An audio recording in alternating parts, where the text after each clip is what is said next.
Assalamualaikum warahmatullahi wabarakatuh. Kami dari kelompok 13. Pada kesempatan kali ini kami akan mempresentasikan tentang Pancasila sebagai sistem politik di Indonesia.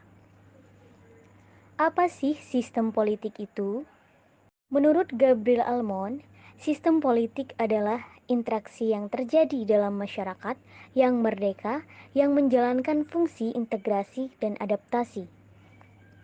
Menurut Robert Adall, sistem politik adalah pola yang tetap dari hubungan antara manusia yang melibatkan sampai dengan tingkat tertentu, pengaruh, kekuasaan, ataupun wewenang.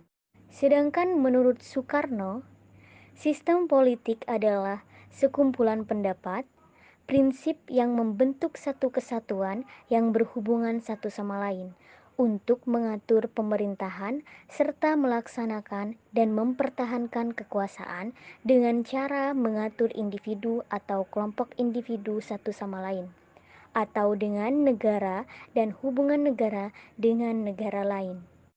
Dapat disimpulkan bahwa sistem politik adalah mekanisme seperangkat fungsi atau peranan dalam struktur politik dalam hubungan satu sama lain yang menunjukkan suatu proses yang langsung. Sistem politik Indonesia diartikan sebagai kumpulan atau keseluruhan berbagai kegiatan dalam negara Indonesia yang berkaitan dengan kepentingan umum, termasuk proses penentuan tujuan, upaya-upaya mewujudkan tujuan, pengambilan keputusan, seleksi, dan penyusunan skala prioritasnya.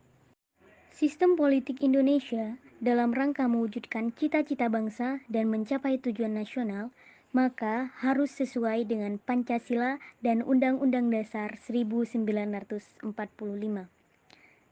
dalam menyelenggarakan politik negara, yaitu keseluruhan penyelenggaraan politik dengan memanfaatkan dan mendayagunakan segala kemampuan aparatur negara, serta segenap daya dan dana demi tercapainya tujuan nasional dan terlaksananya tugas negara, sebagaimana yang ditetapkan dalam Undang-Undang Dasar 1945. Di Indonesia, sistem politik yang dianut adalah sistem politik demokrasi Pancasila, yakni sistem politik yang didasarkan pada nilai-nilai luhur, prinsip, prosedur, dan kelembagaan yang demokratif. Sistem politik demokrasi akan rusak jika salah satu komponen tidak berjalan atau ditiadakan. Contohnya, suatu negara sulit disebut demokrasi apabila hanya ada satu partai politik. Indonesia sebelum amandemen UUD 1945 adalah kesatuan yang berbentuk republik. Hal itu berarti bahwa kedaulatan berada di tangan rakyat dan sepenuhnya dijalankan oleh MPR. Indonesia menganut sistem pemerintahan presidensil, artinya presiden berkedudukan sebagai kepala negara dan kepala pemerintahan. Undang-Undang Dasar 1945 adalah konstitusi negara Indonesia yang mengatur kedudukan dan tanggung jawab penyelenggaraan negara, kewenangan, tugas, dan hubungan antara lembaga-lembaga negara. Undang-Undang Dasar 1945 juga mengatur hak dan kewajiban warga negara. Lembaga legislatif terdiri atas MPR, yang merupakan lembaga tertinggi negara, dan DPR. Lembaga eksekutif terdiri atas presiden dan menjalankan tugasnya yang dibantu oleh seorang wakil presiden serta kabinet. Lembaga yudikatif menjalankan kekuasaan kehakiman yang dilakukan oleh Mahkamah Agung sebagai lembaga kehakiman tertinggi bersama badan-badan kehakiman lain yang berada di bawahnya. Pokok-pokok sistem politik di Indonesia setelah amandemen Undang-Undang Dasar 1945 adalah sebagai berikut. 1.